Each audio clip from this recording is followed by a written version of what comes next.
Talking to voice assistants. देखो voice assistants जैसे Alexa, हमने अलेक्सा को देखा, ठीक है। वॉइस असिस्टेंट क्या होते हैं कि तुम जो बोलते हो ना उस भाषा को सुनते हैं, सुन के जो टास्क बोलते हैं उसको एग्जीक्यूट करके देते हैं। वही काम होता है वॉइस असिस्टेंट का। क्या करता है, वो सुनता है, समझता है, फिर तुम जो भी क्वेश्चन करते हो, चाहे तुम हेल्प मांगते हो, उसमें तुम्हें हेल्प करता है, एक तुम्हारे दोस्त की तरह।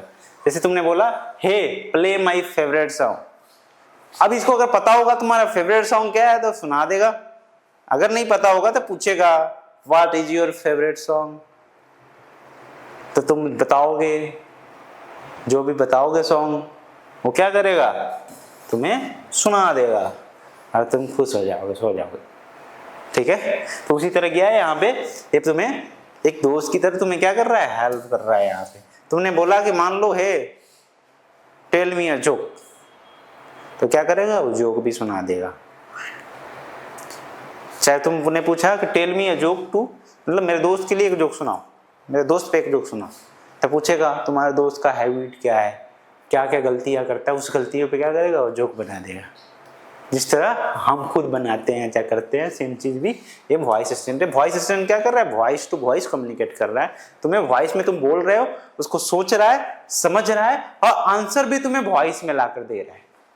समझ गए, वॉइस टू वॉइस। ये सारे किसका एग्जांपल है, एनएलपी का, नेचुरल लैंग्वेज प्रोसेसिंग का। चैटिंग विद बोट्स, तुम लोग वहीं देख चुके हो, चैट जीपीटी का है ना, तुम कुछ भी चैट कर सकते हो। Boats, chat GPT, Gemini, Grok, बहुत सारे ऐसे हैं, मतलब हजारों आजकल आ चुके हैं। हमने सारे का काम सेम ही होता है, हर एक चैट टूल्स का। वहीं क्या करना होता है, तुम कोई भी क्वेश्चन पूछते हो उसको आंसर करके देता है। वो कैसे कर पाता है, तुम्हें बताया था कैसे ट्रेनिंग हुआ था, कितने सारे बुक्स से, सारे इन्फॉर्मेशन से ट्रेनिंग हुआ, इंटरनेट पे जितने भी इन्फॉर्मेशन है। अब तुम क्वेश्चन करते हो तो क्या करता है, बता पाता है। लेकिन जिस चीज का उसने नहीं सीखा है, जैसे तुमने नहीं सीखा कि तुम्हारे घर कौन से कलर का है, तुम्हारे घर पे कितने गाड़ियां हैं, तुम्हारे फैमिली में कितने मेंबर है, वो पूछोगे तो ये नहीं बता पाएगा। क्यों, क्योंकि इसको नहीं पता है ना। अगर इसको सिखा दिया जाए तो उसको भी बता सकता है, ठीक है। चलो लैंग्वेज ट्रांसलेशन है ना, यहाँ पे देखो एक लैंग्वेज से दूसरे लैंग्वेज में, है ना। ये क्या है, जर्मन में गुटेन टैग, ये इस वाले में होला, चाइनीज में नहीं, अलग अलग लैंग्वेज में क्या कर सकता है, एक लैंग्वेज को अलग अलग में कर सकता है। इसको हम बहुत सारे लैंग्वेज में करके हम अभी देखेंगे प्रैक्टिकली कि कैसे कैसे काम करता है। ये तुम जब अच्छे से समझ जाओगे, कर लोगे, फिर उसके बाद हम ये बनते कैसे है ना, जब आगे क्लास में जाओगे 11th में 12th में, उसके बाद तब तुम इसको बना के भी खुद से भी सारी चीज़ों को बनाओगे भी। इसमें बहुत अच्छे तुम्हें आगे चल के मतलब इसमें साइंटिस्ट भी बन सकते हो एआई में, ठीक है। ये देखो भी एक अलग एग्जांपल है, स्मार्ट रिकमेंडेशन। ये क्या होता है, जैसे तुम यूट्यूब पे जाते हो ना, यूट्यूब पे या किसी अलग अलग टूल्स पे, जैसे वीडियो प्लेटफॉर्म पे यूज करते हो या कोई और भी तुम देखते होगे, तो वहाँ पे देखना तुम जो भी कार्टून देखते हो, मान लो ये बालक ये वाला कार्टून, डायनासोर वाला कार्टून इसको पसंद है, तो ये क्या करता है ना, उसके बाद वो तुम्हारा यूट्यूब जो होता है क्या करता है, ये भी दिखाता है, सुपरमैन वाला भी ये भी दिखाता है, ये भी दिखाता है। ज्यादा तो चांसेस होता है कि बच्चों को ये वाला भी पसंद आता है, ये भी वाला। कैसे देखता है कि बच्चों को किस टाइप का कार्टून पसंद है। चाहे मान लो तुम अगर सॉन्ग सुनते हो तो देखिएगा इसको सॉन्ग किस टाइप के सॉन्ग ज्यादा सुन रहा है, कौन से सिंगर का सॉन्ग ज्यादा सुन रहा है, फिर तुम्हें क्या करता है, वही लगा सुन। तो क्या करता है, तुम्हारे जो भी उसके साथ कम्युनिकेशन हो रही है यूट्यूब के साथ, तुम जो भी यूजेज कर रहे हो उसके हिसाब से वो समझता है और फिर तुम्हें क्या करता है, उसी टाइप की चीजें दिखाता है, ठीक है। स्मार्ट रिकमेंड करके देता है। ये देखो, ये हमारे जब हम अपने भाषा में अगर फीलिंग्स भी होते हैं ना, मान लो तुम गुस्सा में बात बोल रहे हो उसको, या तुम उसको डांट रहे हो, स्कॉल्ड कर रहे हो, कुछ उसको खड़े लैंग्वेज में उसको बोल रहे हो, तो क्या करता है, उसको भी समझता है। तुमने मान लो कुछ क्वेश्चन उससे पूछा, उसने गलत आंसर दिया, तुम गुस्से में बोल रहे कि तुम्हें कुछ आता ही नहीं है, तुमने सारा क्वेश्चन का आंसर गलत, तो समझता है, उसके बाद बोलता है I am sorry that you got like that. फिर उसके बाद क्या करता है, तुम्हें आंसर देता है, यानी कि तुम्हारे इमोशंस को भी क्या करता है, ये फील करने की कोशिश करता है। अब हम लोग जैसे इमोशन को फील करते हैं वैसे तो नहीं करता, बट हमें लगता है कि वैसा ही करता है, ठीक है। क्योंकि वो मतलब हम अगर कभी गुस्सा में बात करते हैं, चाहे कभी हम कोई ऐसा क्वेश्चन पूछते हैं, उसके हिसाब से वो मैनेज करके आंसर्स को देता है, ठीक है। देखो ये बालक यहाँ पे क्वेश्चन पूछ रहा है, why is the sky blue. जो स्काई का कलर होता है वो ब्लू क्यों दिखता है, क्या सही में वो ब्लू होता है?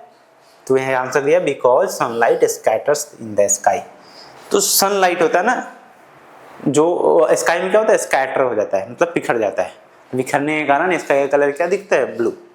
ठीक है, तो इसने क्या करा, तुमने पूछा why is the sky blue, इसने क्या करा, जो भी उसने सीखा है उसमें से प्रोसेस करा और लाकर तुम्हें क्या करा, आंसर दे दिया कि because sunlight scatter in the sky. Same तुम जैसे पूछते हो कोई भी क्वेश्चन अलग अलग AI टूल से, जेमिनाई से, ChatGPT से। तुम लोग कोई गेम्स भी खेलते होगे जहाँ पे तुम्हें कोई कभी कभी कुछ बोलता भी होगा कि ब्रेव हो, यू आर डूइंग वेल, तो उसमें कुछ बोलता होगा ना, वॉइस आते होंगे बीच बीच में, वो भी क्या है, तुम्हारे NLP एग्जाम्पल। जैसे तुमने मान लो एक यहाँ से यहाँ छलांग मारना है, ये पे लगाया तो उसमें तुम्हें कुछ बोला कि वेरी नाइस या कुछ भी, तो सारा क्या होता है, तुम्हारा टेक्स्ट टू स्पीच होता है। और तुम जैसे तुम वो करते हो ना, तो क्या करता है, स्पीच में कन्वर्ट होकर तुम्हें बोलता है, तो क्या है, वो भी सारा क्या है, NLP के नेचुरल लैंग्वेज प्रोसेसिंग का एग्जाम्पल है। गेम्स में भी होते हैं। ठीक है, अब देखो, अब सारा चीज़ एक जगह पे लाते हैं हम। देखो नेचुरल लैंग्वेज प्रोसेसिंग, NLP, मतलब क्या क्या कर सकते हो, एलेक्सा से बात भी कर सकते हो, वॉइस टू वॉइस, चैटबॉट से क्वेश्चन भी पूछ सकते हो, और क्या कर सकते हो, क्वेश्चन ऐसे भी पूछ सकते हो, गेम्स में भी, हर चीज़ में यहाँ पे तुम्हारा हेल्प करने के लिए ये रेडी है, ये ऐसा बालक है। ठीक है, तो NLP समझ में आ गया। नेचुरल लैंग्वेज प्रोसेसिंग क्या करता है, मशीन को एबिलिटी देता है कि ह्यूमन लैंग्वेज में बात कर पाए, समझ पाए और कम्युनिकेट कर पाए। ठीक है, और जैसे वॉइस में, टेक्स्ट में, इन सारी चीज़ों में आंसर्स दे पाए। एग्जाम्पल्स भी हमने देख चुके हैं, एलेक्सा का, गूगल असिस्टेंट का, ChatGPT का, जेमिनाई का, इन नंबर ऑफ एग्जाम्पल्स हम देखे हैं। अब इसको तो मैं मान लो एग्जाम्स वगैरह में ऐसे कुछ क्वेश्चन आते हैं तो सारा ऐसे ही एक्सप्लेन करके लिख सकते हो अपने भाषा में, कोई ज़रूरी नहीं है कुछ रट के लिखने का। ठीक है, जैसे हमने देखा, देखो ChatGPT को हमने क्या क्या करा, हमने सारे क्वेश्चन किसी भी तरह का, इवन ज्योग्राफी का क्वेश्चन पूछे, मैथ का क्वेश्चन पूछे, या कोई भी अदर सब्जेक्ट का क्वेश्चन पूछ रहे हैं, तो कैसे बता पा रहे हैं, क्योंकि इन सारे बुक्स, जितने बुक्स अवेलेबल है तुम्हारे इंटरनेट पे या तुम्हारे लाइब्रेरीज में जितने होते हैं, वो सारे बुक्स से क्या क्या रहा गया, मिलियंस ऑफ बुक्स इंटरनेट पर जितने भी डेटा अवेलेबल है, चाहे कहीं कहीं जितने भी डेटा नॉलेज अवेलेबल है, सारे से इसको क्या किया गया है, ट्रेनिंग किया गया। इसीलिए तुम पूछते हो कुछ भी क्वेश्चन तो मिनटों में, सेकंडों में आंसर तुम्हें कंप्लीट करके दे देता है। ठीक है।